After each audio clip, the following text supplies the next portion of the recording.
कैसी हो मेरी प्यारी फैमिली। विराज आज आपके लिए जो स्टोरी लेकर आया हूं वह हॉरर की दुनिया की बहुत ही ज्यादा भयानक स्टोरी है। यह घटना ऐसी घटना है जो राह चलते किसी के साथ भी हो सकती है। वह कहते हैं ना कि हर इंसान का अपना एक ऑरा होता है, लेकिन अगर आपका ऑरा एकदम कमजोर है तो ऐसी घटनाएं आपके साथ बहुत जल्दी घटित हो सकती हैं। तो आज जिस शख्स के साथ ये घटना घटी है उनका नाम है विनोद, जो कि एक फैक्ट्री में जॉब किया करते थे। वह उत्तर प्रदेश के रहने वाले हैं और वहीं पर जॉब करते थे। लेकिन एक रात उनके साथ कुछ ऐसी अजीबोगरीब चीज घटित होती है जिसके बाद उनकी पूरी लाइफ अचानक से बदल जाती है। अचानक से लाइफ क्या बदलता है, बल्कि कहो कि पूरी जिंदगी खराब हो जाती है। उनकी पत्नी उनके अंदर हुए इस व्यवहार को अचानक से पहचान नहीं पाती है, और यह घटना भी उनके साथ इसलिए हो पाई क्योंकि उनका ऑरा थोड़ा कमजोर था। अब देखिए, ऑरा की बात मैं आपको हमेशा कहता हूं, और इन चीजों में ऑरा की आवश्यकता बहुत जरूरी हो जाती है, वरना कोई भी पारलौकिक शक्तियां आपके ऊपर जल्दी हावी हो जाती हैं। लेकिन अगर आपका ऑरा मजबूत है तो जल्दी से कोई भी आपको कंट्रोल नहीं कर सकता। तो विनोद के साथ जब यह पूरा घटनाक्रम होने लगता है तो उसकी पत्नी इस चीज को नोटिस करने लगती है कि आजकल विनोद बड़ा रुखा रुखा रहने लगा है। और जब तक वह यह सब कुछ समझ पाती कि इतनी जल्दी उस चीज ने विनोद को शिकार बनाया कि वह उससे निकल ही नहीं पाया। लेकिन वह कहते हैं ना कि अगर भले ही पति का ऑरा कमजोर हो, लेकिन उसकी पत्नी जो अर्धांगिनी है, अगर वह मजबूत है, उसको भगवान पर पूरा विश्वास है, तो वह अपने दम पर अपने पति को बचा सकती है। और यहां पर उसकी पत्नी ने कुछ ऐसा ही रोल निभाया था। तो स्टोरी शुरू करें उससे पहले आपको बता दूं कि आपके लिए हॉरर दुनिया की गहरी डार्क स्टोरी भी आ चुकी है। लेकिन प्रॉब्लम यह है कि उन्हें हम पब्लिक में सुना नहीं, तो उन स्टोरीज को सुनने के लिए आपको मेंबरशिप ज्वाइन करनी पड़ेगी, और जहां तक मैं समझता हूं उसे आप आसानी से अफोर्ड कर पाएंगे। तो चलिए आज की घटना को शुरू करते हैं। उत्तर प्रदेश का एक छोटा सा शहर जिसका नाम काशीपुर है। उस शहर में आज से लगभग 3 साल पहले विनोद नाम का एक व्यक्ति अपनी पत्नी के साथ रहने गया था। दरअसल विनोद की एक बहुत बड़ी फैक्ट्री में नई जॉब लगी थी और इसके लिए उसे अच्छे खासे पैसे मिल रहे थे। इसीलिए वह बरेली से काशीपुर शिफ्ट हो गया था। लेकिन वहां उनका अपना घर नहीं था, इसलिए उन्होंने एक घर किराए पर ले लिया। घर अच्छा खासा बड़ा था और भीड़ भाड़ से दूर एक सुनसान इलाके में था। सुनसान इलाके से मेरा मतलब आसपास घर तो थे, लेकिन वे लोग ज्यादा किसी से मतलब नहीं रखते थे। वहां के लोग अपने अपने कामों में व्यस्त रहा करते थे। ऐसे में वह घर विनोद और उसकी पत्नी के लिए काफी शांति भरा था। एक रात काशीपुर की पक्की सड़क पर करीब 9 बजे विनोद अपनी बाइक से फुल स्पीड के साथ चल रहा था। वह उस दिन बहुत खुश था क्योंकि उसे उसी सुबह पता चला था कि उसकी पत्नी प्रेग्नेंट है, और जब से उसे यह पता चला था तब से उसका दिल उसकी पत्नी में अटका हुआ था। विनोद ने घर वालों के खिलाफ जाकर अंजलि से शादी की थी, लेकिन विनोद के घर वालों ने अंजलि को नहीं अपनाया था। बाद में विनोद को लगने लगा कि शायद जब उनके कोई बच्चा हो जाएगा तो घर वाले उन दोनों को स्वीकार कर लेंगे। उसकी शादी को 5 साल हो चुके थे और 5 सालों में उसे बच्चे की खुशखबरी मिलकर वह आसमानों में उड़ रहा था। वह अंजलि के लिए नई पीले रंग की साड़ी और उसकी पसंद की मिठाइयां लेकर जा रहा था। अपनी खुशियों की सोच में डूबा हुआ विनोद अंधेरी रात में तेजी से बाइक चला रहा था। तभी उसे सड़क के किनारे एक लड़की, जिसके पास एक काफी भारी सूटकेस था, जिसे लेकर वह लड़की काफी मशक्कत के साथ आगे बढ़ रही थी। इस तरह अचानक अंधेरी रात में एक खूबसूरत जवान लड़की को एक भारी सूटकेस के साथ जाता देख विनोद को थोड़ा अजीब लगा। विनोद सोचने लगा कि इतनी अंधेरी और सुनसान रात में एक लड़की इतना भारी सूटकेस लेकर कहां जा रही है। एक पल को विनोद को ख्याल आया कि कहीं इसके अंदर कोई डेड बॉडी तो नहीं है, इसलिए वह थोड़ा घबरा गया। विनोद उस लड़की से आगे निकल गया, लेकिन अगले ही पल उसे ध्यान आया कि उसे इस तरह से अनजान बनते हुए नहीं जाना चाहिए। विनोद के पिता एक आर्मी ऑफिसर थे, इसलिए उसके मन में भी एक देशभक्ति का भाव था, और इसीलिए उसने फैसला किया कि वह लड़की से पूछताछ करेगा कि आखिर वह लड़की इतना भारी सूटकेस लेकर कहां जा रही है और उस सूटकेस में क्या है।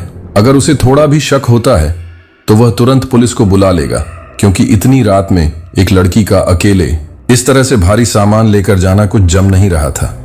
विनोद अपनी बाइक वापस पीछे मोड़ लेता है और उस लड़की के करीब जाता है। विनोद को अपने पास आते देख वह लड़की भी रुक जाती है।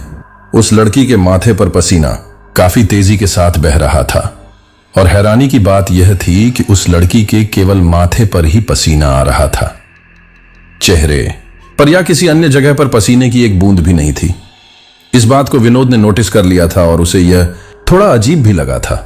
विनोद पूछता है, अरे मैडम, आप अकेले इतनी रात में यहां? उस लड़की ने विनोद की बात को काटते हुए कहा। अकेले अकेले कहां? विनोद अपने आसपास देखता है, उसे आसपास कोई नजर नहीं आता। वह कहता है, आप अकेले ही तो हो। वह लड़की कहती है, मैं अकेली कहां हूं, अब आप हो तो मेरे साथ। विनोद इस बात पर अजीब समूह बना लेता है। वह पूछता है, अरे मेरा मतलब आप इस रात में अकेले इतने भारी सामान को लेकर कहां जा रही हो, और वो भी पैदल? क्या आपको कोई सवारी नहीं मिली? वो लड़की अपने माथे का पसीना पोंछती है और कहती है, वो मुझे एक ऑटो मिला था, लेकिन वो बहुत ही बदतमीज निकला। विनोद बोला, बदतमीज आपके साथ कुछ गलत? उस लड़की ने कहा, कोशिश की थी, लेकिन मैं भी बहुत ताकतवर हूं, उसे लड़कर भाग आई। अब कोई ऑटो या दूसरा वाहन नहीं मिल रहा, इसीलिए अकेले ही चल रही हूं। विनोद ने पूछा, ओह, वैसे इस बैग में क्या है? काफी भारी लग रहा है। यह पूछते ही वह लड़की शांत हो गई और कुछ सोचने लगी। विनोद का शक गहराने लगा। उसने तुरंत उस सूटकेस को पकड़ने की कोशिश की, लेकिन उस लड़की ने सूटकेस पर अपना हाथ रखा और बोली, अरे यह क्या कर रहे हैं आप? विनोद बोला, कुछ नहीं, मैं तो आपकी मदद करने की कोशिश कर रहा था। लाइए, यह बैग मैं अपनी बाइक पर रख लेता हूं और आपको आपके घर छोड़ देता हूं। यह सुनते ही उस लड़की के चेहरे पर मुस्कान आ जाती है। वह तुरंत कहती है, सच में? विनोद भी मुस्कुराते हुए कहा, आप इतनी रात में इतने भारी सामान को कहां तक घसीटेंगी? वह लड़की मुस्कुराते हुए विनोद का शुक्रिया अदा करती है और उसकी बाइक पर बैठ जाती है। विनोद अपनी बाइक स्टार्ट करके आगे चल देता है। अब उसके दिमाग में बस यही चल रहा था कि वह सीधा पुलिस स्टेशन जाएगा, क्योंकि उसे शक था कि सूटकेस में जरूर कुछ तो गड़बड़ है। उसका सारा ध्यान केवल सूटकेस पर ही था।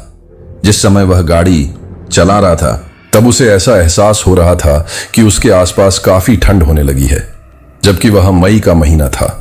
उसे नहीं पता कि उसे ऐसा क्यों लग रहा था। आसमान में बादल भी नहीं थे, न कोई हवा चल रही थी। फिर भी विनोद को ऐसा एहसास हो रहा था कि आसपास टेम्परेचर एकदम गिर गया है। वह काफी आराम से गाड़ी चलाने लगा। कुछ ही देर बाद उसे लगा जैसे बाइक बहुत भारी हो गई है, जैसे बाइक पर बहुत ही वजन है। वह बाइक को संभाल नहीं पा रहा था और फिर अचानक उसकी गाड़ी में झटका लगा और बाइक स्लिप हो गई, जिस वजह से वह लड़की और विनोद दोनों ही नीचे गिर गए। साथ ही उस लड़की का सूटकेस भी नीचे गिर के खुल गया। विनोद एकदम खुद को संभालता है तो उसकी नजर सूटकेस के सामान पर जा टिकती है। ऐसा लग रहा था जैसे विनोद की नजर कुछ ढूंढ रही है और सूटकेस से बिखरे सामान में केवल कपड़े और कुछ नोटबुक थी।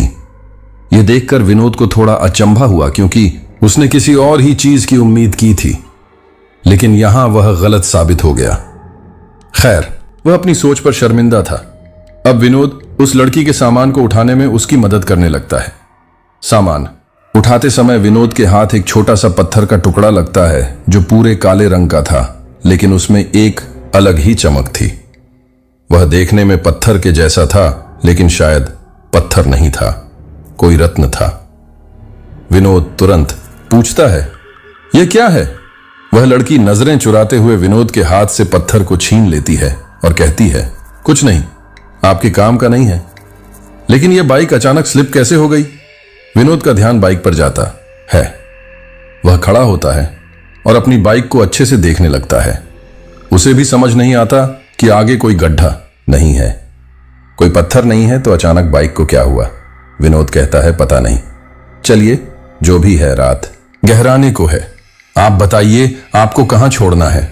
विनोद उस लड़की से जब सवाल कर रहा था तो उसके शरीर में एक अजीब सा दर्द होने लगा, जैसे अंदर की नसें खींच रही हों। वह समझ नहीं पा रहा था कि उसके साथ क्या हो रहा है। वह लड़की भी विनोद को काफी गौर से देख रही थी, लेकिन कुछ ही देर में विनोद शांत हो गया। विनोद ने उस लड़की से दोबारा कहा, चलिए बैठिए और बताइए, मैं आपको कहां छोड़ दे आज दूं?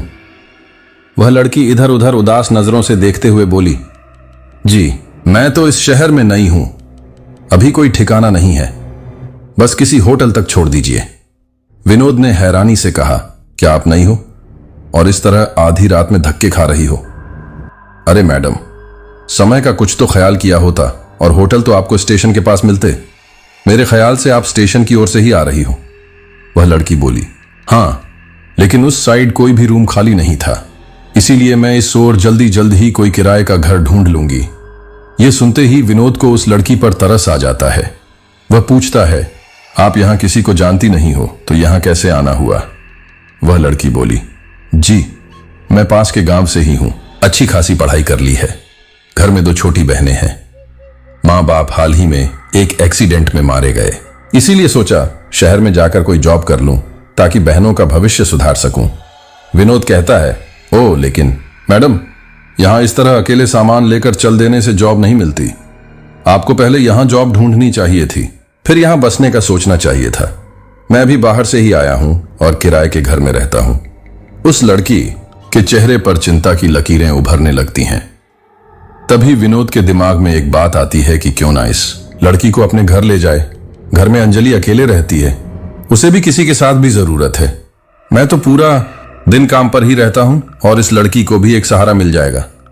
इसीलिए विनोद कहता है, आप चाहे तो मेरे घर चल सकती हैं। वो लड़की हिचकिचाते हुए कहती है, लेकिन आप तो खुद एक किराए के घर पर रहते हैं, तो फिर मैं आपके घर कैसे? विनोद कहता है, हाँ, किराए का घर तो है, लेकिन काफी बड़ा है। उस घर में 2 कमरे हैं, एक कमरा खाली ही रहता है। तुम चाहो तो वहां रह सकती हो। जब तक तुम्हें जॉब नहीं मिल जाती है, कोई अच्छा घर नहीं मिल जाता, तब तक तुम वहां रह लेना। देखो, इस समय होटल में एक अकेली लड़की का जाना वैसे भी सेफ नहीं है। मेरे घर में मेरी पत्नी रहती है, वह अकेली रहती है, तुम्हें भी उसका साथ मिल जाएगा। वह लड़की कहती है, अरे नहीं नहीं, आप क्यों परेशान होते हैं? ऐसे इस तरह किसी के घर में रहना सही नहीं लगता। विनोद कहता है, अरे कोई बात नहीं, जब आपको जॉब मिल जाए तब आप चाहे किराया दे देना। मैं आप पर एहसान थोड़ी कर रहा हूं, मैं तो बस मदद कर रहा हूं। बाकी आपकी मर्जी है, लेकिन आप खुद सोचिए, अब लगभग 10 बज चुके हैं। इस समय आप कहां जाएंगी? हो सकता है जिस तरह से स्टेशन के पास होटल में कोई रूम खाली नहीं मिला, शहर के अंदर भी कोई होटल खाली ना हो तो आप कहां ठोकर खाएंगी? कुछ सोचने के बाद वह लड़की विनोद के साथ जाने के लिए तैयार हो जाती है। फिर विनोद उसे अपने घर ले आता है। उस दिन विनोद को देर होता देख अंजलि भी थोड़ा परेशान हो गई थी। वह बार बार विनोद के नंबर पर फोन लगा रही थी, लेकिन नंबर स्विच ऑन ऑफ जा रहा था। तभी घर की बेल बजती है। अंजलि जल्दी से दरवाजा खोलती है और अपने पति को सामने पाकर सुकून भरी सांस लेती है। लेकिन अगले ही पल उसके दिमाग में बहुत सारे प्रश्न उठने लगते हैं, क्योंकि उसके पति के साथ एक खूबसूरत जवान लड़की खड़ी थी। दिमाग में बहुत सारे सवाल लिए अंजलि विनोद की ओर देखती रहती है। तब विनोद अंजलि का परिचय उस लड़की से कराता है। वह कहता है, अंजलि ये मैडम। अचानक अपनी बात को काटते हुए विनोद कहता है, अरे मैडम, मैंने आपका नाम तो पूछा ही नहीं, क्या नाम है आपका? वह लड़की कहती है, मेरा नाम शिल्पी है। विनोद कहता है, अच्छा, मेरा नाम विनोद है और यह मेरी पत्नी अंजलि है, चलिए घर में चलिए। वे दोनों अंदर आने लगते हैं। तभी अंजलि पूछती है, विनोद ये कौन है? मैंने तो इन्हें पहली बार देखा है। विनोद शिल्पी की सारी दास्तान अंजलि को बता देता है। अंजलि को भी शिल्पी के बारे में सुनकर काफी बुरा लगता है, इसलिए वह भी शिल्पी को अपने घर में रखने के लिए राजी हो जाती है। अंजलि सबके लिए खाना लगाती है। वे लोग आपस में कुछ देर बातें करते हैं। फिर अंजलि शिल्पी को उसका कमरा दिखा देती है। उस रात विनोद तो बेखबर सो गया था, क्योंकि वह पूरे दिन का थका हुआ था। लेकिन अंजलि के कानों में एक ढोलक की गूंज आती है, जिस वजह से उसकी आंख खुल जाती है। धीरे धीरे वह आवाज तेज होने लगती है। अंजलि घड़ी में समय देखती है तो रात के 2 बज रहे थे। वह सोचती है कि इतनी रात को कौन है जो ढोल पीट रहा था। अंजलि घर के बाहर आती है तो अब आवाज आना बंद हो जाती है। अंजलि वापस घर में चली जाती है, लेकिन घर में वापस जाते ही दोबारा ढोल की आवाज आने लगती है। अंजलि के कदम रुक जाते हैं। फिर वह तेजी के साथ घर के बाहर जाती है तो एक बार फिर आवाज बंद हो जाती है। अब अंजलि को थोड़ा अजीब लगता है। वह सोचती है, क्या यह आवाज सिर्फ मेरे घर से आ रही है? वह कुछ देर बाहर खड़ी होकर दोबारा उस आवाज को सुनने की कोशिश करती है, लेकिन काफी देर तक ढोलक की आवाज नहीं आती। फिर वह अपने घर के अंदर चली जाती है और एक बार फिर वह आवाज अंजलि के कानों में पहुंचने लगती है। अब अंजलि घबरा जाती है। वह जल्दी से अपने कमरे में चली जाती है। अंजलि सोचती है कि वह विनोद को उठाए, लेकिन विनोद का थका हुआ चेहरा देखकर अंजलि की हिम्मत नहीं होती। अंजलि घबराहट के साथ इधर उधर देखने लगती है। तब उसकी नजर खिड़की के बाहर पड़ती है, जहां उसे 4 लोगों की परछाइयां नजर आ रही थीं, जो आपस में नाच रहे थे। परछाइयां देखने में ऐसी लग रही थी जैसे वे सारी औरतें हैं। ऐसा लग रहा था कि शायद छत पर कोई है, क्योंकि छत की लाइट की रोशनी जमीन पर पड़ रही थी। वे परछाइयां देखते ही अंजलि अब नहीं रुकती। वह तुरंत विनोद को उठाती है। विनोद, विनोद, उठो, विनोद, जल्दी उठो। विनोद भी अपनी नींद तोड़ता है और कहता है, क्या हुआ अंजलि, कोई बुरा सपना देखा क्या? अंजलि के चेहरे पर डर साफ नजर आ रहा था। अंजलि घबराते हुए कहती है, छत पर कोई है, जल्दी चलो। विनोद कहता है, क्या? छत पर कौन हो सकता है? क्या तुमने दरवाजा बंद नहीं किया था? अंजलि कहती है, मैंने तो अच्छी तरह से बंद किया था और मैं अभी उठी भी थी। दरवाजा अंदर से लॉक था। विनोद कहता है, तो फिर छत पर कौन कैसे चला गया? अंजलि कहती है, वो सब मुझे नहीं पता, लेकिन तुम अभी चलो। हमारे घर में कोई है जो शायद ढोलक बजा रहा है। क्या तुम्हें आवाज नहीं आ रही? विनोद कहता है, नहीं तो। अंजलि ध्यान देती है कि सच में आवाज बंद हो चुकी है। वह परेशान होते हुए कहती है, अब वह आवाज बंद हो गई है, लेकिन कुछ देर पहले वह आवाज काफी तेजी के साथ आ रही थी और तभी मैंने कुछ परछाइयां देखी थी। विनोद कहता है, ठीक है, घबराओ मत, मैं जाकर देखता हूं। विनोद टेरेस पर जाने लगता है। अंजलि भी उसके पीछे पीछे जाती है, लेकिन टेरेस पर कहीं कुछ नहीं था। विनोद कहता है, अरे अंजलि, तुम्हारा वहम होगा, तुमने कोई सपना देखा होगा, यहां तो कुछ भी नहीं है। अंजलि खुद भी हैरान थी कि ऐसे कैसे हो सकता है। विनोद अंजलि का हाथ पकड़ कर नीचे ले जाता है, लेकिन अंजलि का दिमाग बस ढोल की आवाज और उन परछाइयों में ही रहता है। रात भर इन सब के बारे में सोच सच कर अंजलि सुबह के समय सो जाती है। अगले दिन जब उसकी आंख खुलती है तो वह देखती है कि सुबह के 9 बज चुके हैं और विनोद उसके कमरे में नहीं है। वह विनोद को आवाज लगाती है, लेकिन विनोद कोई उत्तर नहीं देता। अंजलि खुद से ही कहती है, हे भगवान, आज मुझे उठने में देरी कैसे हो गई? लगता है आज यह बिना नाश्ता किए ही काम पर चले गए। अंजलि परेशान सी बरामदे में जाती है तो देखती है कि शिल्पी कुर्सी पर बैठे अखबार पढ़ रही है। अंजलि शिल्पी से पूछती है, अरे तुम भी उठ गई? लगता है आज मुझे ही देरी हो गई। शिल्पी अखबार एक कोने में रखकर कहती है, जी दीदी जी, देर तो आपको हो गई, लेकिन आप फिक्र ना करें, मैंने विनोद जी को नाश्ता बनाकर दे दिया था। वह समय से फैक्ट्री पहुंच गए होंगे। यह सुनकर अंजलि को सुकून मिलता है कि चलो, विनोद भूखा तो नहीं गया। अंजलि शिल्पी का शुक्रिया अदा करती है और अपने घर के कामों में लग जाती है। इसी तरह लगभग 1 हफ्ता बीत जाता है। एक दिन अंजलि किचन में काम कर रही थी, तब उसे ऐसा एहसास हुआ जैसे उसे बाहर से किसी ने आवाज लगाई। अंजलि अंजलि ने भी तुरंत जवाब दिया, हाँ आई। उसके लिए यह आवाज बिल्कुल नई थी। वह सोचने लगी, इस अनजान शहर में भला मुझसे मिलने कौन आया है? वह जैसे ही दरवाजे पर जाती है, उसे आसपास कोई दिखाई नहीं देता, बल्कि उसके दरवाजे पर एक नारियल रखा होता है। अंजलि सोचती है कि यह नारियल मेरे दरवाजे पर क्या कर रहा है। वह उस नारियल को उठाकर साइड में रख देती है। अंजलि पढ़ी लिखी लड़की थी, इसीलिए अंधविश्वास जैसी चीजों में बिल्कुल भी यकीन नहीं करती थी, और इसलिए अंजलि के दिमाग में कुछ भी ऐसा ख्याल नहीं आया कि यह कुछ गलत भी हो सकता है।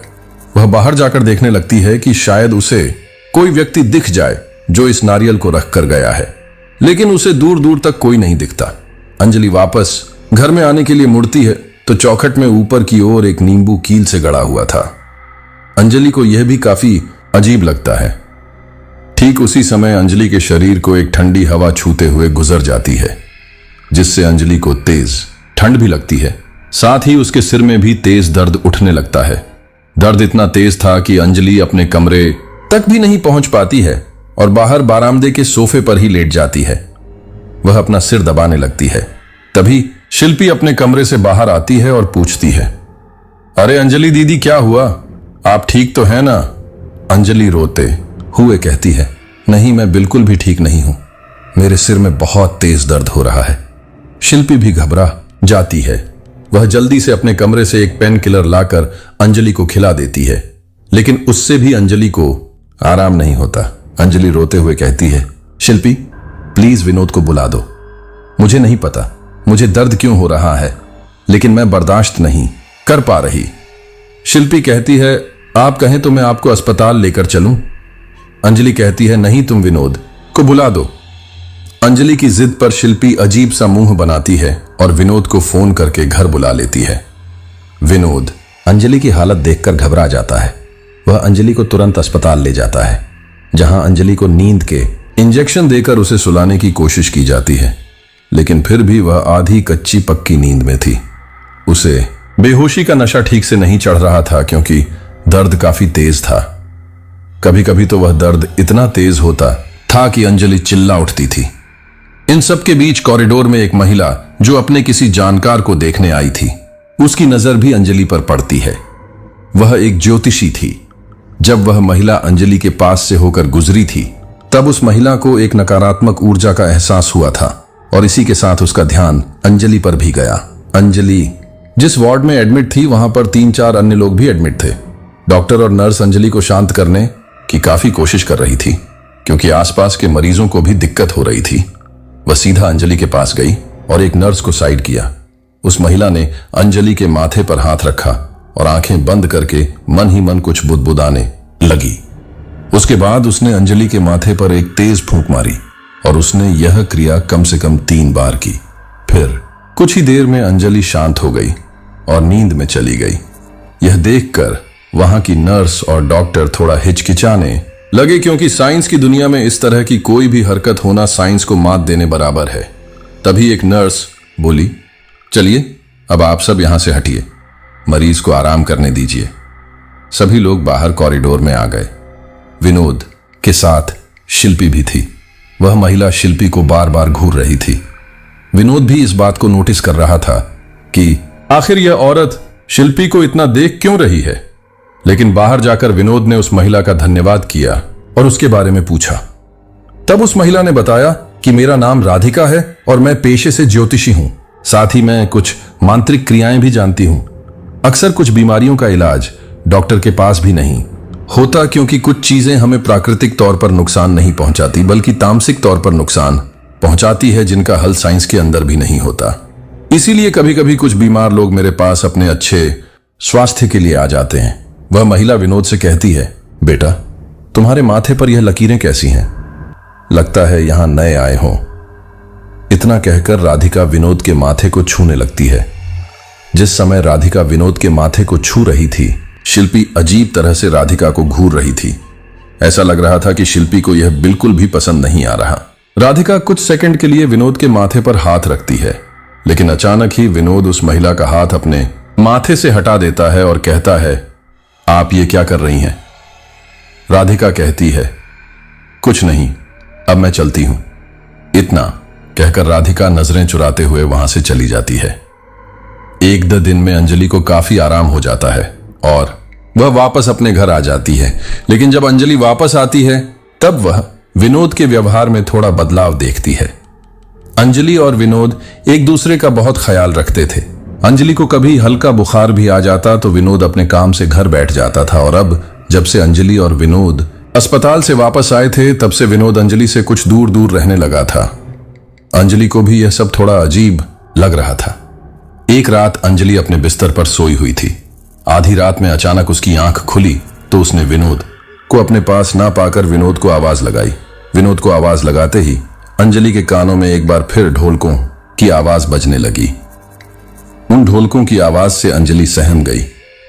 वह जल्दी से अपने बिस्तर से उठी और बाहर जाने लगी, लेकिन अचानक उसने देखा कि उसके दरवाजे पर किसी की परछाई है। अंजलि ने एक बार फिर विनोद को आवाज लगाई, विनोद क्या तुम हो? लेकिन विनोद ने कोई उत्तर नहीं दिया। अचानक वह परछाई अंजलि की तरफ बढ़ने लगी। अंजलि उस परछाई से घबराकर एक एक कदम पीछे हटने लगी और बिस्तर पर जाकर गिर गई। जैसे ही वह बिस्तर पर गिरी, उसे अपना शरीर तपता हुआ मालूम हुआ। अंजलि ने पीछे पलटकर देखा तो उसके बिस्तर पर गद्दों की जगह कोयले के अंगारे थे। अंजलि बदहवास सी कमरे से बाहर जाने के लिए तड़पती रही, लेकिन दरवाजा नहीं खुला। फिर अंजलि के कानों में एक आवाज आने लगी, विनोद, विनोद। यह आवाज लगातार आई जा रही थी। यह आवाज किसी और की नहीं बल्कि अंजलि की ही थी। अंजलि पागलों की तरह इधर उधर देखते रही कि आवाज कहां से आ रही है। जब उसे समझ नहीं आया तो उसने गुस्से से अपनी आंखें बंद कर ली। फिर एक हंसी की तेज आवाज पूरी फिजा में गूंजने लगी। अंजलि ने घबराकर अपने कान भी बंद कर लिए। इसके साथ ही ढोलक की आवाज तेज होने लगी। उस ढोल की आवाज को सुनते ही अंजलि का दिमाग सुन्न होने लगा और वह बेहोश हो गई। अगली सुबह जब अंजलि को होश आया तो उसने अपने आप को जमीन पर गिरा हुआ पाया। उसने कमरे में इधर देखा, उसे अभी भी विनोद नजर नहीं आया। वह विनोद के लिए परेशान होने लगी। उसने जल्दी से दरवाजा खोला और बाहर गई। उसने पाया कि विनोद और शिल्पी एक साथ बैठे नाश्ता कर रहे हैं। अंजलि यह देखकर एकदम हैरान रह गई। वह सोच में पड़ गई, आखिर विनोद रात भर कहां था और अब इस शिल्पी के साथ क्या कर रहा है। अंजलि को अपने सामने देख शिल्पी कहती है, आओ अंजलि, आओ तुम भी नाश्ता करो, बड़ी देर से उठी। तभी विनोद कहता है, अच्छा शिल्पी, अब मैं फैक्ट्री के लिए निकलता हूं, मुझे देर हो रही है। अंजलि विनोद का मुंह देखती रह जाती है। यह उसके साथ क्या हो रहा था उसे समझ नहीं आ रहा था, लेकिन वह इतना तो समझ रही थी कि शिल्पी और विनोद के बीच जरूर कुछ चल रहा है। कुछ दिनों तक अंजलि विनोद के व्यवहार को यूं ही देखती रही। फिर एक दिन उसने विनोद से पूछ लिया, विनोद, आपकी परेशानी क्या है? मैं देख रही हूं कि आप कुछ दिनों से मुझे कटे कट्टे से रहने लगे हो। विनोद कहता है, अंजलि प्लीज मुझसे फालतू की बातें मत करो, मेरे सिर में दर्द रहता है, इन दिनों मुझ पर काम का काफी प्रेशर है। विनोद अंजलि से ज्यादा बात नहीं करता और अंजलि को छोड़कर अपने काम के लिए निकल जाता है। अंजलि की आंखों से आंसू बहते रह जाते हैं और उसे समझ नहीं आता कि अब वह क्या करे, लेकिन उसके मन में एक शक पैदा हो गया था विनोद और शिल्पी के रिश्ते को लेकर। उसने तय किया कि वह शिल्पी पर नजर बनाए रखेगी और फिर उस रात अंजलि सोई ही नहीं। विनोद अंजलि के पास आकर लेटा, लेकिन रात के 3 बजे करीब विनोद अपने बिस्तर से उठा और सीधे घर के बाहर चला गया, जबकि अंजलि को यह उम्मीद थी कि शायद वह शिल्पी के कमरे में जाएगा, लेकिन ऐसा नहीं हुआ। अंजलि विनोद का पीछा करने लगी। उसने अपनी साड़ी के पल्लू से अपना सिर ढक लिया और धीरे धीरे विनोद के पीछे जाने लगी। विनोद सम्मोहित अवस्था में घर के पीछे वाले जंगल की ओर चला गया। जंगलों को पार करने के बाद एक समतल मैदान था जो शायद पहले कभी खेत रहा होगा और अब बंजर जमीन बन चुका है। अंजलि को लगा कि शायद इस समतल जगह पर उसका जाना ठीक नहीं है, इसलिए वह जंगल में ही एक पेड़ के पीछे खड़ी होकर विनोद को देखने लगी। विनोद एक स्थान पर गया। उसने अपने दोनों हाथ ऊपर की ओर किए और गोल गोल चक्कर काटने लगा। धीरे धीरे वहां भी ढोलकों की आवाज आने लगी। तभी अंजलि को काफी दूर से एक रोशनी नजर आई। रोशनी के साथ ढोल की आवाज भी तेज होती गई। ऐसा लग रहा था कि धीरे धीरे वह रोशनी विनोद के करीब आ रही है और जैसे जैसे उस रोशनी की तस्वीर साफ होती गई, अंजलि ने देखा कि यह तो किसी की 2 आंखें हैं। वह रोशनी और करीब आई तो अंजलि को पता चला कि यह कोई और नहीं बल्कि शिल्पी है। शिल्पी की आंखें आग की तरह चमक रही थीं, जो देखने में बेहद डरावनी थी। शिल्पी ने अपने शरीर पर एक लाल साड़ी लपेट रखी थी। उसके एक हाथ में सांप लिपटा हुआ था। बाल पैरों तक लंबे थे। होंठ बिल्कुल सुर्ख लाल जैसे किसी का खून पिया हो। बदन देखने में बहुत ही कटीला और खूबसूरत था। वह कोई आम इंसान नहीं थी। शिल्पी का यह रूप देखकर अंजलि घबरा गई। वह चिल्लाने वाली थी, लेकिन उसने अपने मुंह पर हाथ रख लिया। शिल्पी विनोद को देखकर मुस्कुराने लगी। शिल्पी की चमकती 2 आंखें आसपास काफी ज्यादा रोशनी फैला रही थी। विनोद ने शिल्पी की कमर पकड़कर अपनी ओर धकेला। शिल्पी ने भी विनोद को गले लगा लिया। धीरे धीरे विनोद पर शिल्पी की पकड़ काफी मजबूत हो गई। फिर अचानक वे दोनों एक साथ जमीन में धंस गए। अब अंजलि खुद को नहीं रोक पाई और चिल्ला उठी। विनोद अचानक आसमान में बिजली कड़कने लगी, काले बादल गिरने लगे, अंधेरा और गहराता गया। अंजलि ने अब और देर करना सही नहीं समझा। वह जल्दी से भागते हुए उस स्थान पर पहुंची जहां पर उसने विनोद को देखा था, लेकिन वह हैरान हो गई। जमीन बिल्कुल नॉर्मल थी, कहीं कोई गड्ढा नहीं था। अंजलि विनोद को आवाज लगा रही थी, लेकिन विनोद का कुछ पता नहीं था। दूर दूर तक ना तो शिल्पी दिखाई दे रही थी और ना विनोद। उसी समय बारिश भी बरसने लगती है। अंजलि पागलों की तरह जमीन खोदने लगती है, लेकिन वह जमीन काफी ठोस थी। अंजलि चिल्लाती है, कोई है, कोई मेरी मदद करो, कोई मेरे पति को बचाओ। लेकिन वहां अंजलि की आवाज सुनने वाला कोई नहीं था। जब अंजलि देखती है कि उसे कहीं से भी मदद नहीं मिल रही है, तो वह पुलिस स्टेशन जाने का फैसला करती है। वह वापस उस जंगल को पार करके मुख्य सड़क तक आ जाती है। अब आधी रात का समय था, ऐसे में कोई टैक्सी या ऑटो भी नहीं दिख रहा था। अंजलि बदहवास सी जल्दी जल्दी पुलिस स्टेशन की तरफ भाग रही थी। वह एक सड़क पार कर ही रही थी कि तभी उसकी टक्कर एक ऑटो से हो जाती है और वह गिर जाती है। ऑटो में एक महिला बैठी हुई थी। यह वही महिला थी जिसने अस्पताल में अंजलि की मदद की थी। वही राधिका। अपने ऑटो के आगे एक औरत को आता देख ऑटो ड्राइवर भी तुरंत ऑटो से नीचे उतरता है और राधिका भी नीचे उतरती है। राधिका जैसे ही अंजलि को देखती है, वह उसे पहचान जाती है। वह ऑटो वाले से अंजलि को अपने साथ बैठाने के लिए कहती है। राधिका अंजलि को सीधे अपने घर ले जाती है। जब राधिका अंजलि के साथ थी, तब अंजलि को राधिका के अंदर से एक अजीब सी दुर्गंध आ रही थी। घर ले जाकर राधिका अंजलि को होश में लाती है, उसे पानी वगैरह पिलाती है। जैसे ही अंजलि होश में आती है, एक बार वह फिर विनोद विनोद करके चिल्लाती है। तब राधिका अंजलि को समझाती है। राधिका अंजलि के दोनों कंधों को झंझोड़ती है और कहती है, बेटा होश में आओ, तुम किसे बुला रही हो? तुम इस समय मेरे घर में हो और बिल्कुल सेफ हो। मुझे बताओ क्या हुआ है। अंजलि कहती है, प्लीज मेरे पति को बचा लो, वो शिल्पी नहीं, वो चुड़ैल मेरे पति को मार देगी।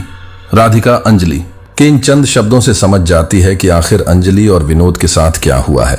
वह अंजलि से आगे कुछ और नहीं पूछती, बल्कि अंजलि के माथे पर अपना हाथ रखती है और अपनी आंखें बंद करती है। फिर उसके सामने सिलसिलेवार तरीके से अंजलि के साथ हुए हादसे नजर आ जाते हैं, लेकिन उसे शिल्पी नजर नहीं आती।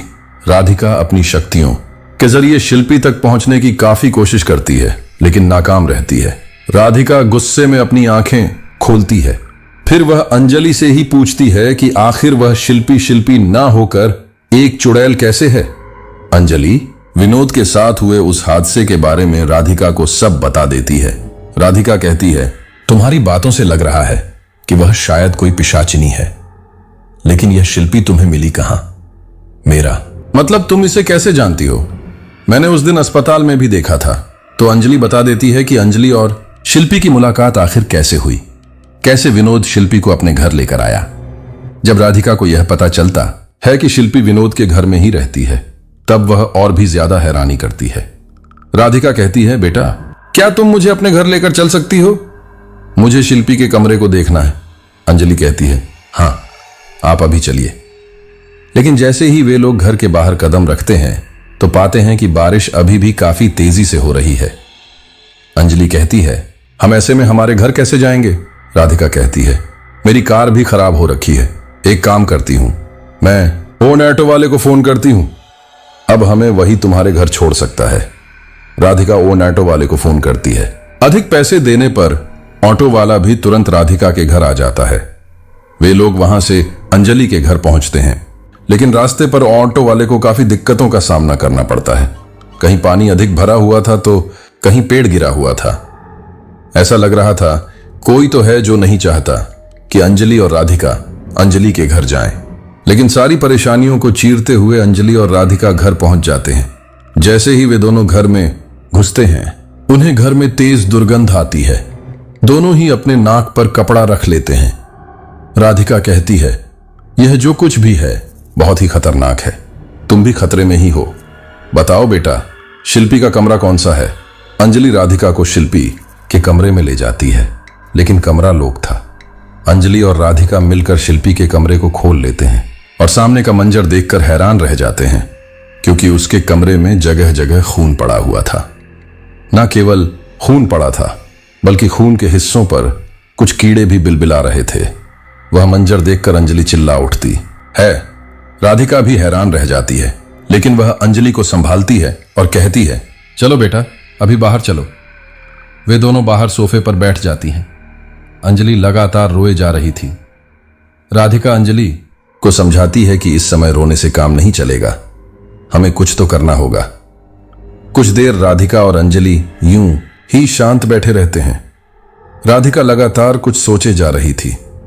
फिर वह बोलती है, अंजलि, शिल्पी यहां आई थी तो उसके साथ कुछ सामान भी होगा। अंजलि कहती है, हाँ, एक सूटकेस था। राधिका कहती है, मुझे वह सूटकेस देखना है, तुम हिम्मत करके मेरे साथ चलो। वे दोनों शिल्पी के कमरे से वह सूटकेस निकाल कर देखने लगती हैं। तब राधिका के हाथ वहीं पत्थर लगता है जिसे विनोद ने देखा था। राधिका उस पत्थर को देखते ही हैरान हो जाती है। उसके चेहरे पर पसीना ही पसीना आ जाता है। वह तुरंत उस पत्थर को अपने हाथ से फेंक देती है। अंजलि कहती है, क्या हुआ मैम? राधिका कहती है, विनोद की जान खतरे में है। शिल्पी सच में एक पिशाचिनी है जो आदमियों का खून पीती है और खुद को जवान रखती है। और यह कोई साधारण पिशाचिनी नहीं है। ये पत्थर देख रही हो, यह पत्थर कोई मामूली पत्थर नहीं है। यह निशानी है ऐसी पिशाचिनियों की जो समूह में रहती हैं। यह ऐसी पिशाचिनी है जो समूह में रहकर आदमियों को अपना शिकार बनाती है। अंजलि कहती है, क्या मतलब? राधिका कहती है, मतलब कि यह कोई ऐसी पिशाचिनी नहीं है जिसे सिद्ध किया गया हो, बल्कि यह ऐसी पिशाचिनी है जो कम से कम 8 से 10 पिशाचिनियों के ग्रुप का हिस्सा होती है। उनकी पूरी एक टोली होती है। इनमें से एक पिशाचिनी एक आदमी को अपना शिकार बनाती है और बाकी सभी 8 से 10 पिशाचिनियां उस आदमी के साथ काम क्रिया कर उसके अंदर की सारी शक्ति ले लेती है और धीरे धीरे वह व्यक्ति मौत के मोह में चला जाता है। उसकी मौत भी बहुत बुरी होती है। मौत के बाद भी उसकी आत्मा को शांति नहीं मिलती। हो ना हो विनोद ने इस पत्थर को छुआ होगा। वैसे तो शिल्पी की नजर ही काफी थी। जब शिल्पी ने विनोद को देखा होगा तो उसने अपनी चाल चली होगी। यही वजह है कि विनोद शिल्पी के मोह में पड़ गया। और इतना ही नहीं, तुम उसकी पत्नी हो, इसलिए शिल्पी तुम्हें भी खत्म करना चाहती है ताकि तुम उसके और विनोद के बीच ना आ सको। यह सब सुनने के बाद अंजलि और भी ज्यादा रोने लगती है। वह हाथ जोड़कर राधिका से कहती है, प्लीज आप मेरी कुछ मदद कीजिए। चलिए हम पुलिस स्टेशन चलते हैं, उस शिल्पी को पकड़वाते हैं। राधिका कहती है, पुलिस इसमें क्या करेगी? पुलिस को तो शायद शिल्पी का कोई नामो निशान भी ना मिले। तुम्हारे पास कोई सबूत है कि शिल्पी जैसा कोई शख्स इस दुनिया में है भी? तुम पुलिस को सबूत के नाम पर क्या उसके ये कपड़े दिखाओगी? इन कपड़ों पर कहां लिखा है कि ये शिल्पी के हैं? तुम शिल्पी का घर नहीं जानती, उसका गांव नहीं जानती, तो आखिर पुलिस तुम्हारी क्या मदद करेगी? अंजलि कहती है, तो अब आप ही बताइए कि मैं क्या करूं? राधिका कहती है, पहले तो हमें विनोद को ढूंढना होगा। पता नहीं वह शिल्पी उसे लेकर कहां गई है। अंजलि कहती है, मैंने आपको बताया था ना कि वह एक जमीन में घुस गई थी।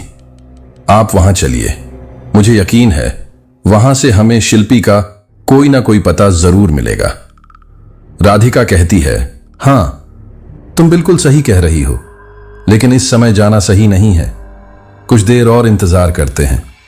दिन भी निकल जाएगा और शायद बारिश भी थम जाए, और फिर होता भी वही है। दिन निकलने लगता है और धीरे धीरे बारिश भी थमने लगती है। राधिका अपने साथ एक हैंडबैग लेती है। उसके अंदर उसी का कुछ जरूरत का सामान रखा था। वे लोग बिना देरी किए तुरंत उस स्थान पर पहुंचते हैं जहां विनोद अचानक से जमीन में धंस गया था। जब राधिका वहां पहुंचती है तब आसपास उसे बहुत सारी नकारात्मक ऊर्जा का एहसास होने लगता है। वह तुरंत अपने बैग से एक रुद्राक्ष की माला अंजलि के गले में डालती है और कहती है, लो बेटा, इसे हमेशा अपने पास रखना, यह तुम्हारी सदैव रक्षा करेगा। यह जगह खतरे से खाली नहीं है। यहां मैं बहुत सारी नकारात्मक शक्तियों को महसूस कर सकती हूं। इसके बाद राधिका अपने बैग से कुछ कौड़ियां निकालती है। वह उन कौड़ियों पर कुछ मंत्र पढ़ती है और फिर उन्हें जमीन पर बिखर देती है। राधिका अंजलि से दाएं तरफ इशारा करके कहती है, हमें उसे ओर चलना चाहिए। राधिका और अंजलि अपने स्थान से दाएं ओर चलती जाती है। काफी आगे जाने पर उन्हें दूर से एक खंडहर दिखाई देता है। अंजलि पूछती है, यह तो शायद कोई खंडहर है। राधिका कहती है, हाँ, हमें विनोद की स्थिति यही दिखाई दे रही है। हो ना हो, शिल्पी विनोद को यहां लेकर आई थी। यह जानने के बाद अंजलि तेज तेज कदमों से खंडहर की ओर जाती है। अंजलि कहती है, मेरी समझ ही नहीं आ रहा कि इस सुनसान बंजर जगह पर खंडहर क्या कर रहा है। राधिका कहती है, हो सकता है यह पहले कभी कोई गांव या कोई हरा भरा मैदान रहा हो, लेकिन अब सब कुछ उजड़ गया। वक्त के साथ सब चीज बदल जाती है। यह खंडहर भी कई 100 साल पुराना लगता है। ऐसे खंडहर अब कहां देखने को मिलते हैं। राधिका और अंजलि खंडहर के पास पहुंच जाती है। राधिका अंजलि से कहती है, बेटा तुम अंदर मत आना, मैं अभी आती हूं। राधिका उस खंडहर में अकेले ही जाने लगती है। उसके हाथ में रुद्राक्ष की एक माला थी। वह रुद्राक्ष की माला के एक एक दाने पर कुछ मंत्र का जप कर रही थी और आगे बढ़ रही थी।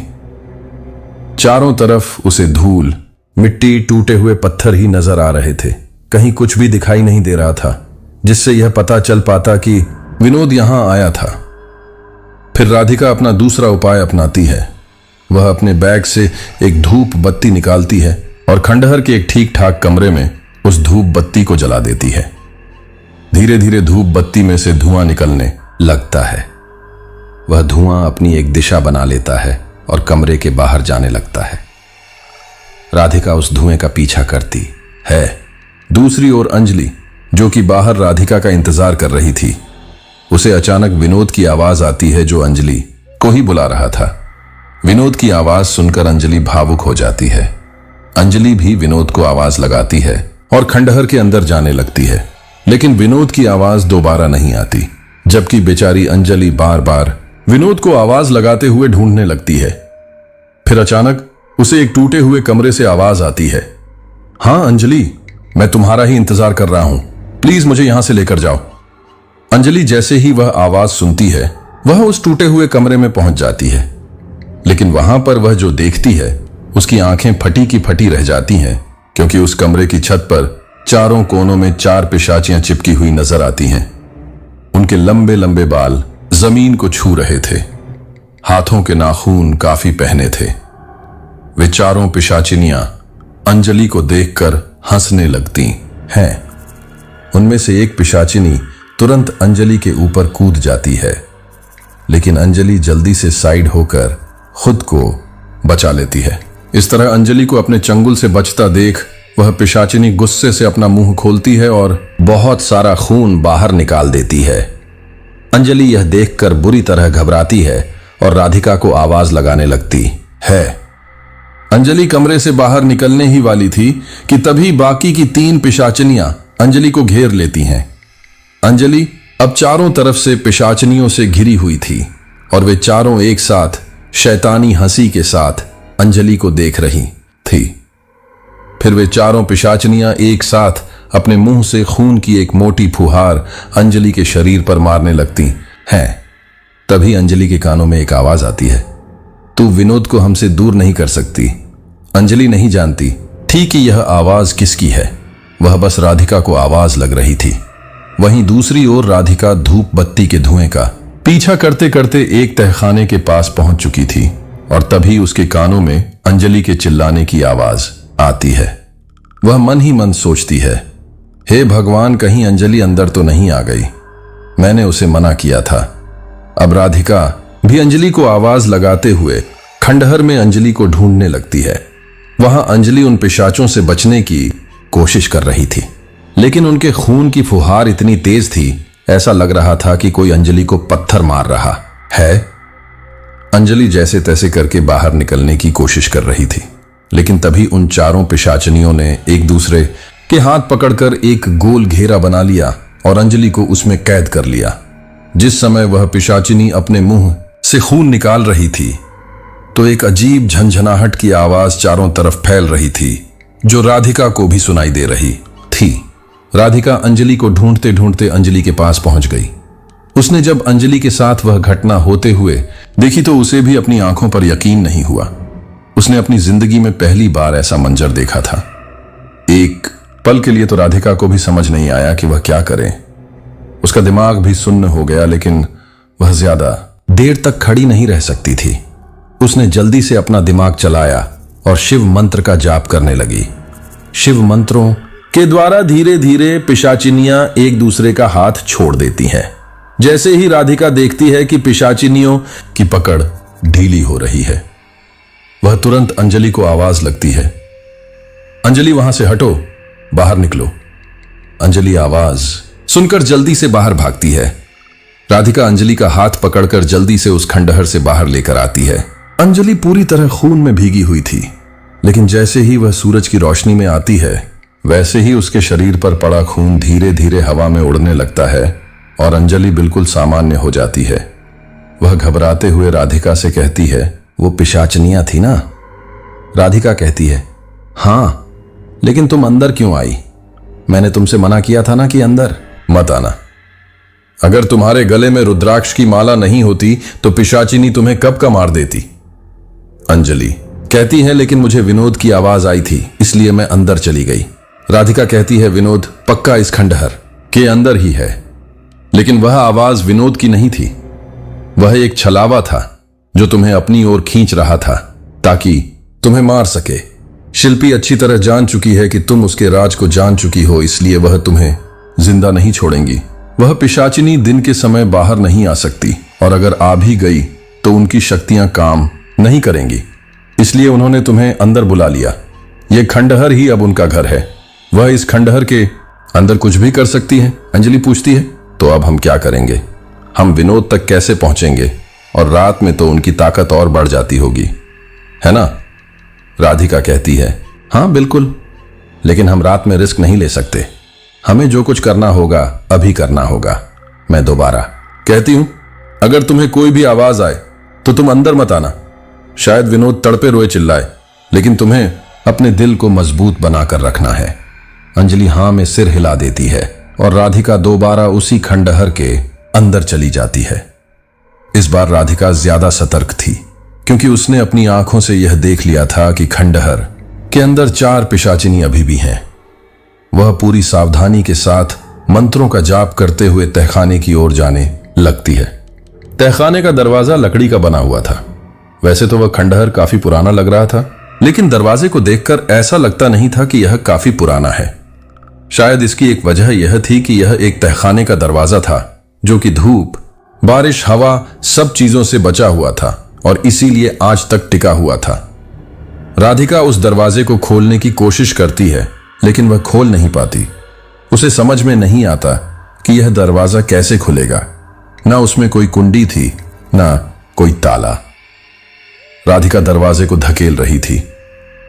काफी देर तक राधिका सोचती रही कि आखिर यह दरवाजा कैसे खुलेगा, लेकिन आखिर में वह हार गई। निराश होकर राधिका वहां से जाने लगी और तभी उसकी नजर दीवार पर एक अजीब तरह के चिन्ह पर पड़ी। वह किसी चिड़िया के जैसा चिन्ह था। राधिका उस निशान को हाथ से छूकर देखने लगी।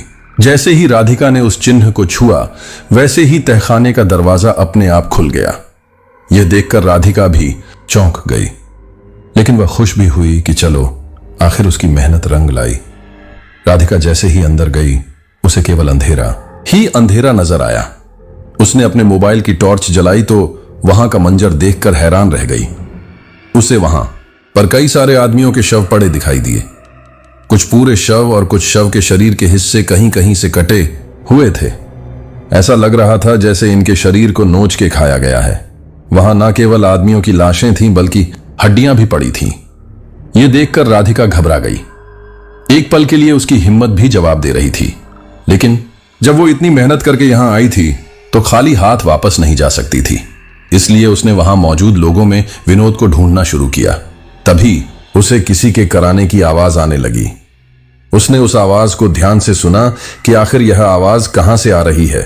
वो धीरे धीरे तहखाने की ओर अंदर बढ़ती गई। आखिर में उसे विनोद दिखाई दिया, जो कि तहखाने की छत से एक रस्सी से उल्टा बंधा हुआ था। उसके शरीर से खून टपक रहा था। राधिका यह सब देख रही थी कि तभी उसे पिशाचनियों की हंसी की आवाज आने लगी और फिर एक एक करके राधिका के पीछे से पिशाचनियां उसके करीब आने लगी। सभी पिशाचनी एक से एक बढ़कर सुंदर थी। देखने में कोई कह नहीं सकता था कि यह भी किसी का खून पी सकती है। उन्हीं पिशाचनियों में राधिका को शिल्पी भी नजर आ गई, जो देखने में बेहद खूबसूरत लग रही थी। उन सभी लड़कियों में एक अलग ही तेज था जो राधिका को भी उनकी तरफ आकर्षित कर रहा था। ऐसा लग रहा था कि वह पिशाचियां सम्मोहित कर रही हैं। राधिका ने जैसे तैसे करके खुद को संभाला, लेकिन तब तक सभी पिशाचिनियों ने राधिका को चारों ओर से घेर लिया। धीरे धीरे तहखाने की दीवारें छटकने लगती हैं और उनसे खून निकलने लगता है। ये देखकर राधिका तुरंत अपने बैग से अभिमंत्रित चावल के कुछ दाने निकालती है और पिशाचिनियों पर फेंकती है। जैसे ही वह दाने पिशाचिनियों के शरीर पर पड़ते हैं तो वे सभी अपने असली रूप में आ जाती हैं। अपने असली रूप में आते ही एक पिशाचिनी राधिका के हाथ से उसका बैग छीन के दूर फेंक देती है, जिससे बैग का कुछ सामान जमीन पर बिखर जाता है, जैसे कौड़ियां, एक कांच की बोतल, एक सिंदूर की डिब्बी और एक तेजधार चाकू जिसके हत्थे पर माता की अभिमंत्रित चुनरी बंधी हुई थी। एक पिशाचनी राधिका के बैग पर वार करती है तो दूसरी पिशाचनी राधिका पर ही वार कर देती है। वह राधिका को एक तेज धक्का देती है, जिससे राधिका तहखाने के दीवार से जा टकराती है और उसके सिर में चोट लग जाती है। चोट लगने की वजह से राधिका की जोरदार चीख निकलती है जो अंजलि के कानों तक पहुंचती है। राधिका अपना सिर पकड़कर उठने की कोशिश करती है। तभी एक अन्य पिशाचिनी राधिका के बाल पकड़कर उसे घसीटती हुई दूसरी दीवार पर जा फेंकती है। दूसरा वार भी काफी तेज था। राधिका और तेज चिल्लाती है, बचाओ। अंजलि का दिल तेजी से धड़कने लगता है। वह समझ जाती है कि राधिका भी खतरे में है। अंजलि राधिका की मदद करने के लिए अंदर जाना चाहती है, लेकिन राधिका ने उसे अंदर आने के लिए मना किया था, इसीलिए वह कशमकश में थी। लेकिन कई बार राधिका के चीखने पर अंजलि अंदर जाती है। वो राधिका को आवाज लगाते हुए आगे बढ़ रही थी। अंजलि की आवाज राधिका और पिशाचनी सुन लेती हैं। अंजलि की आवाज सुनकर सभी पिशाचनियां हंसने लगती हैं। शिल्पी कहती है, लो, आ गई वो अपनी मौत को दावत देने। एक पिशाचिनी कहती है, मैं जरा उससे निपट कर आती हूं। तभी शिल्पी कहती है, नहीं, कोई जरूरत नहीं है, वो यहां खुद आएगी। आखिर वह भी तो अपने पति की मौत का तमाशा देखें, और साथ ही इस राधिका का भी। यह सुनते ही सारी पिशाचनियां एक साथ जोर जोर से हंसने लगती हैं और बेचारी राधिका बेबस होकर उन सबको देखती रहती है। अंजलि खंडहर में हर जगह राधिका को ढूंढ रही थी।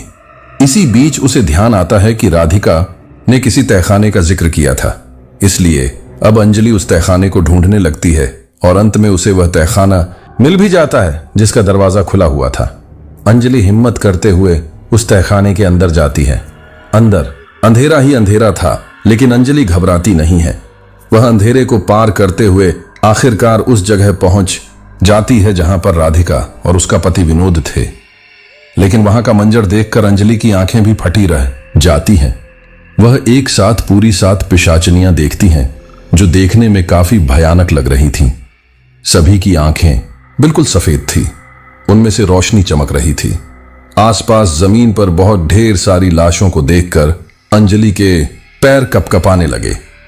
वह वहां से वापस जाना चाहती थी, लेकिन उसका शरीर उसका साथ नहीं दे रहा था। तभी शिल्पी आई और बोली, आओ अंजलि जी, आप ही का इंतजार हो रहा था, तो आखिर अपने पति का पीछा करते करते यहां तक आ ही गई। मुझे लगा था कि मैं बड़ी सफाई से अपना काम कर लूंगी। आज तक मुझे कोई पकड़ नहीं पाया। तुम पहली औरत हो जो मेरे ठिकाने तक पहुंच गई।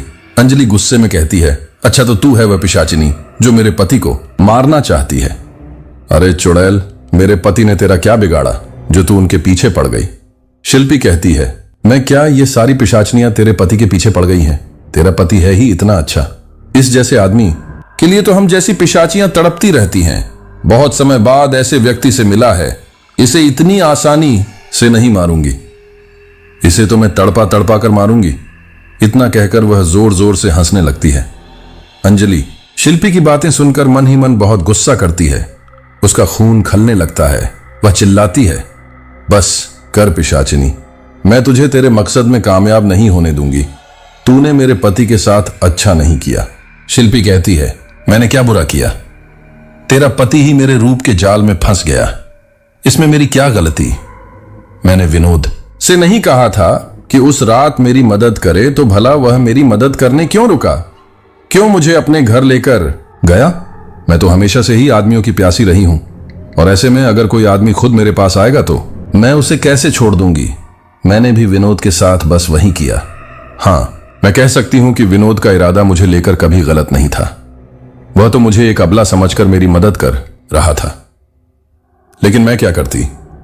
मेरी नीयत तेरे आदमी पर फिसल गई, और बस मैंने उसी रात तय कर लिया कि मुझे किसी भी तरह विनोद को पाना है, और उसी रात से मैंने विनोद को अपने कब्जे में करना शुरू कर दिया। वो देख, वो है तेरा पति। अंजलि जैसे ही विनोद की तरफ देखती है, उसकी आंखों से आंसू गिरने लगते हैं। विनोद की हालत काफी खराब थी, वह काफी कमजोर हो चुका था। ऐसा लग रहा था जैसे उसे काफी टॉर्चर किया जा रहा है। वह भागते हुए अपने पति विनोद से चिपक जाती है और रोने लगती है। तभी शिल्पी अंजलि के बाल पकड़कर खींचकर उसे धक्का देती है और कहती है, दूर हट, अब वह मेरा शिकार है और हम अपना शिकार अपनी सहेलियों के साथ ही मिल बांटकर खाते हैं। अंजलि बार बार अपने पति को देख रही थी। उसके शरीर पर जगह जगह जख्म के निशान थे। ऐसा लग रहा था उसके शरीर को भी जगह जगह से नोचा गया है, लेकिन अब भी विनोद में थोड़ी जान बाकी थी। अंजलि शिल्पी के आगे हाथ जोड़ती है और कहती है, प्लीज मेरे पति को छोड़ दो। इनसे बहुत बड़ी गलती हो गई जो इन्होंने तुम्हारी मदद की।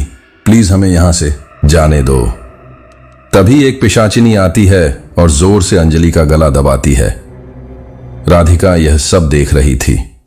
हालांकि उसकी हालत भी काफी नाजुक बनी हुई थी, लेकिन वह फिर भी हिम्मत करती है और अंजलि को पिशाचिनी से छुड़ाती है। राधिका के मुंह से ठीक से आवाज नहीं निकल रही थी, लेकिन फिर भी वह शिव मंत्रों का जाप की जा रही थी। राधिका अंजलि से भी शिव मंत्र का जाप करने के लिए कहती है। अंजलि भी लगातार मंत्र का जाप करती रहती है। मंत्रों का जाप करने की वजह से पिशाचिनियों के शरीर में अजीब सी हलचल होने लगती है, जैसे कोई उन्हें गुदगुदी कर रहा हो। पिशाचिनियों को कमजोर पड़ता देख राधिका अंजलि से कहती है, अंजलि, जमीन पर वह चाकू पड़ा देख रही हो जिस पर माता की चुनरी लिपट हुई है। उस चाकू को उठाओ और एक एक करके इन सभी पिशाचिनियों को खत्म कर दो। इन सभी के सीने पर वार कर दो। यह सुनते ही उनमें से एक पिशाचिनी जल्दी से चाकू को उठाने के लिए आगे बढ़ती है, लेकिन अफसोस वह उस चाकू को छू भी नहीं पाती। राधिका यह बात अच्छी तरह जानती थी कि जब वह अंजलि को चाकू के बारे में बताएगी तो पिशाचिनी चाकू को फेंकने की कोशिश करेगी। वह दोबारा अंजलि से कहती है, अंजलि जल्दी से उस चाकू को उठाओ। अंजलि भी जैसे तैसे करके उस चाकू को उठा लेती है। राधिका कहती है, अंजलि अब शिव मंत्र का जाप पूरे 11 बार करके इस चाकू पर फूंक दो और इस चाकू से इन पिशाचनियों के सीन पर वार कर दो। अंजलि भले ही हाथ में वह चाकू ले लेती है, लेकिन उसके हाथ कम कपा रहे थे। उसने आज तक कभी एक मक्खी भी नहीं मारी थी और यहाँ पर इतनी सारी पिशाचिनी को मारने की बात चल रही है। अंजलि घबराते हुए कहती है, लेकिन मैं यह नहीं कर सकती, मैं इन सबको कैसे मारूंगी? राधिका कहती है, तुम यह कर सकती हो, और यह सिर्फ तुम ही कर सकती हो। देखो, इन्हें मारने के लिए मुझे बहुत सारे हथकंडे अपनाने पड़ेंगे, लेकिन तुम यह काम बहुत ही आसानी से कर सकती हो, क्योंकि तुम विनोद की पत्नी हो, इनके शिकार की पत्नी हो। तुम्हारे लिए यह काम कोई बहुत बड़ा नहीं है। याद रखो, तुम एक सुहागन हो और सुहागन में बहुत शक्ति होती है।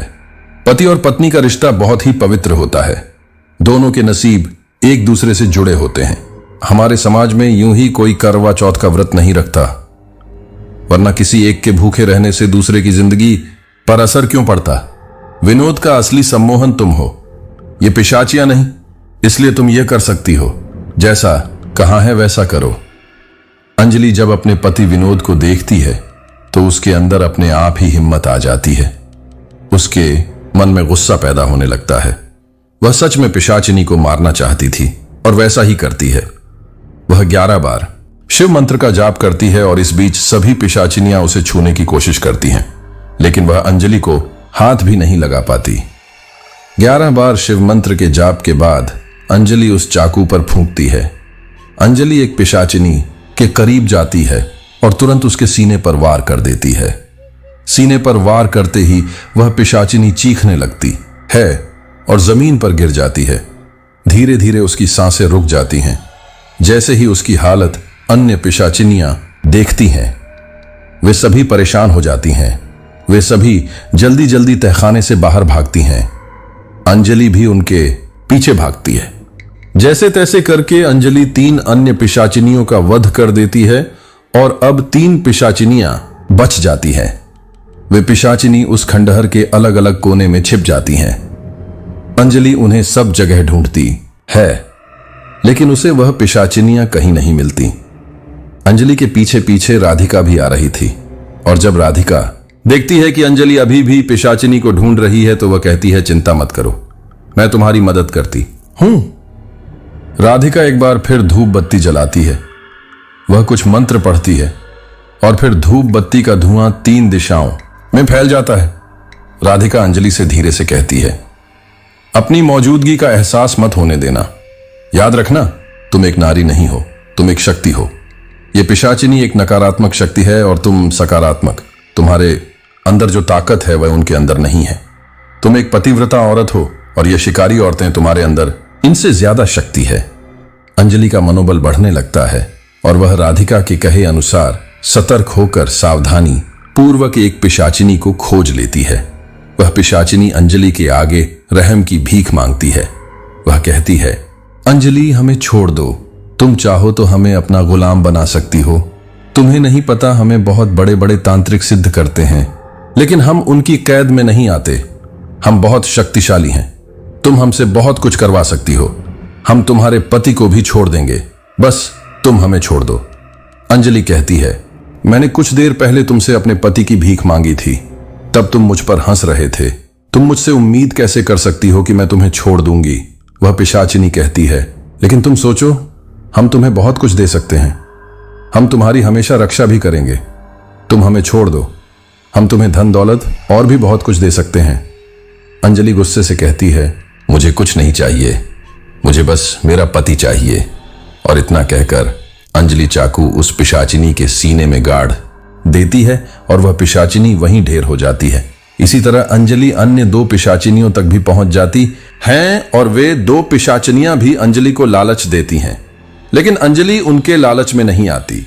इस तरह अंजलि एक एक करके सभी पिशाचिनियों का वध कर देती है।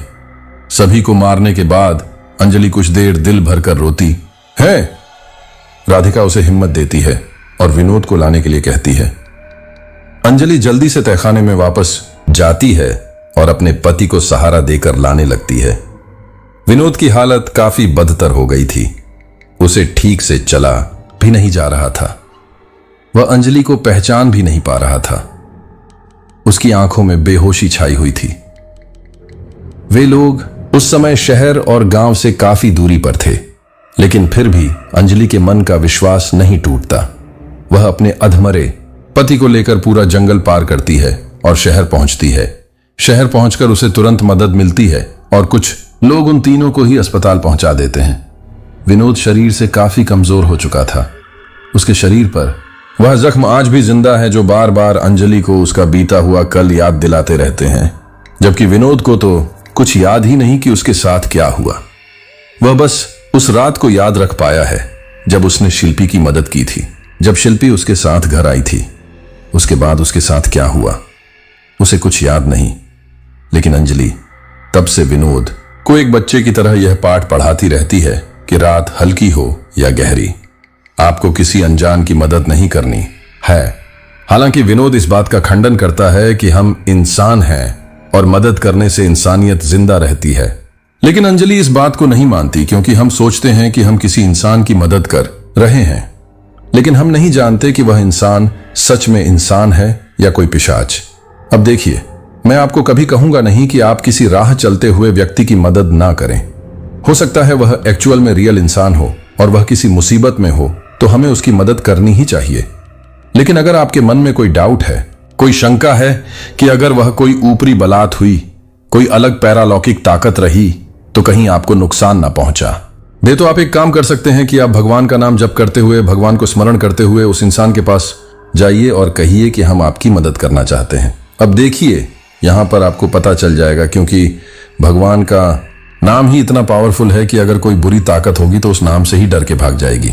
लेकिन अगर एक्चुअल मैं वहां पर किसी को मदद की जरूरत है तो आप उसकी मदद कीजिए, क्योंकि मैं नहीं चाहता कि आप स्टोरी को सुनने के बाद इस प्रकार की धारणा बना लें कि रात के समय में तो लोगों को अक्सर भूत, चुड़ैल या पिशाचनी ही मिलती है।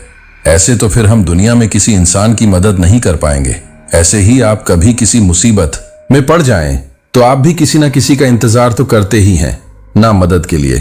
तो अगर आप किसी की मदद करेंगे तो आपकी भी कोई मदद कर पाएगा, और भगवान ये सब कुछ हिसाब अपने पास रखते हैं। और उम्मीद करता हूं आपको स्टोरी काफी अच्छी लगी होगी। वह वक्त है 1968 के मई जून का। उस वक्त मैं दिल्ली का रहने वाला 26 साल का एक लड़का था।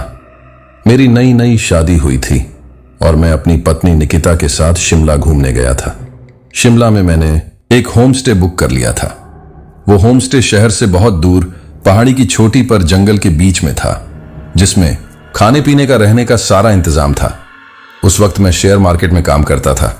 अच्छा पैसा था मेरे पास, इसीलिए मैंने इतना आलीशान होम स्टे लिया था, वह भी पूरे 1 हफ्ते के लिए। वहां उस होम स्टे में एक बूढ़ा माली था जो होम स्टे के गार्डन और खेतों की देखरेख किया करता था। वहीं एक औरत भी थी, यही कोई 35-36 साल की। वो शायद उस बूढ़े आदमी की बेटी या बहू थी। वो औरत वहां की रसोई संभालती थी। बस वही दोनों थे जो उस होम स्टे का टेक केयर किया करते थे। वो पहली शाम जब हम उस घर में पहुंचे तो घर के बाहर कार खड़ी करके हम कार से नीचे उतरे तो तुरंत ही हमें पिक करने वो औरत, जिसका नाम सरला था, वो आई और हमें हमारा सामान अंदर ले जाने में उसने हमारी मदद की। घर के अंदर पहुंचकर मैं, मेरी पत्नी फ्रेश हुए और कुछ देर आराम किया, क्योंकि लंबे सफर के बाद हम दोनों का बदन टूट रहा था। इसी वजह से लेटते ही हम दोनों की आंख लग गई। फिर अचानक से एक चीख को सुनकर मैं झट से उठ बैठा तो देखा मेरे बगल में निकिता डरी सहमी सी बैठी हुई थी और डर से कांप रही थी। मैंने उससे पूछा कि क्या हुआ, तो उसने बताया कि उसने अपने पैरों के पास बेड में किसी बुढ़िया को बैठा हुआ देखा जो उसके पैरों को पकड़कर हिला रही थी, मानो जैसे उसे जगा रही हो। कमरे की लाइट्स ऑफ थी, पर बाहर जलते हुए बल्ब की रोशनी खिड़की से अंदर आ रही थी, इसीलिए कमरे में भी सी रोशनी हो रही थी। मैं उठा और मैंने कमरे की लाइट्स ऑन कर दी और निकिता को समझाया कि उसने कोई बुरा सपना देखा होगा। लंबे सफर की वजह से दिमाग और बदन दोनों थके हुए थे, इसीलिए जरूर कोई भ्रम हुआ होगा। निकिता कुछ देर तक खामोश बैठी रही, फिर उठी और वॉशरूम में जाकर हाथ मुंह धोकर वो वापस आई। मैंने पूछा कि अब ठीक है, तो वो बोली, हाँ शायद कोई बुरा सपना ही था। मैं खामखा ही डर गई। मैंने घड़ी में देखा, रात के 9 बज चुके थे। उसके बाद हम दोनों नीचे बैठक वाले कमरे में गए। उस घर में एक किचन था, मगर वहां पर खाना नहीं बन रहा था। मगर घर के बाहर सर्वेंट क्वार्टर से बर्तनों की आवाज आ रही थी, जैसे कोई खाना पका रहा हो। मैंने आवाज दी, दीदी, सरला दीदी। थोड़ी देर में बाहर से वो औरत सरला दौड़ती हुई आई और अपनी साड़ी के पल्लू से अपना पसीना पोंछते हुए बोली, जी साहब, आपने बुलाया? मैंने उससे पूछा, ये अंदर वाले किचन में खाना नहीं बनता क्या? वो औरत बोली, नहीं साहब, कभी कभी गेस्ट लोग आते हैं तो बनाते हैं, पर हमें तो लकड़ी के चूल्हे में ही खाना बनाने की आदत है साहब, इसीलिए मैं आप दोनों के लिए बाहर वाले रसोई घर में खाना पका रही हूं। आपको कोई ऐतराज तो नहीं है ना साहब? मैंने कहा, अरे नहीं नहीं, कोई बात नहीं, आप जाओ खाना बनाओ। वो औरत तुरंत घर से बाहर चली गई। मैंने खिड़की से बाहर देखा। वो औरत एक पुराने से जंग लगे हुए टिन की चादरों से बने हुए एक छोटे से रसोई घर में घुस गई। वहीं से चूल्हे का धुआं भी उठ रहा था। मेरी पत्नी निकिता बोली, अब क्या उस औरत को ही घूरते रहोगे? राजेश, यहां आओ, ये मैगजीन देखो। आखिर इतनी पुरानी मैगजीन्स यहां पर क्या कर रही है? निकिता एक सोफे पर बैठी हुई थी। सामने टेबल के नीचे कुछ पुराने अखबार और मैगजीन्स रखे हुए थे। तभी एक आवाज को सुनकर मैं और निकिता दोनों चौंक पड़े। यह पिछले मेहमान की रद्दियां हैं साहब। बेकार बोलकर वह यहीं छोड़कर चली गई। मैं भी इन्हें यहां से हटाना भूल गया था साहब। लाइए, यह मुझे दे दीजिए, मैं इन्हें बाहर रख देता हूं। यह उस बूढ़े माली की आवाज थी जो उस घर की रखवाली भी किया करता था। उसने वह अखबार और मैगजीन्स उठाई और बाहर चला गया। उसके जाते ही दरवाजे से अंदर एक बड़ी ट्रे में सरला खाना ले आई और टेबल में हमारे सामने परोसने लगी। तब मेरी पत्नी निकिता ने उससे पूछा, अब सरला दीदी, क्या आप कुछ देर पहले मेरे कमरे में आई थी मुझे जगाने के लिए? वो औरत। सरला बोली, नहीं मेम साहब, मैं तो नहीं आई थी। क्यों, क्या हुआ? कुछ खो गया है क्या आपका? निकिता बोली, अब नहीं कुछ खोया, वो या नहीं है। अब बस जब मैं सोई थी तब मुझे ऐसा लगा जैसे किसी ने मेरे पैरों को छूकर मुझे जगाया हो। सरला बोली, अरे मेम साहब, लंबे सफर के बाद हाथ पैर अकड़ जाते हैं, आपकी मांसपेशियां फड़क रही होंगी, तभी आपको ऐसा लगा कि किसी ने आपको छुआ है। अच्छा मेम साहब, आपको और कुछ चाहिए होगा तो आवाज दे दीजिएगा, मैं बाहर ही हूं। इतना कहकर सरला कमरे से बाहर चली गई और बाहर सर्वेंट क्वार्टर में घुस गई।